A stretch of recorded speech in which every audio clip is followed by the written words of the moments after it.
Hello friends, আমরা সুমরায়ণ ফ্রেন্ডসের তরফ থেকে এই সাউদার্ন এভিনিউয়ের নার্সারি পার্কে এসেছি বন মহোৎসব উপলক্ষে এই চারা কালেক্ট করতে।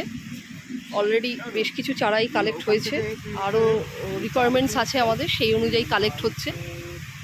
এই আমাদের সাথে আপনারাও ঘুরে একটু দেখে নিন নার্সারিটা।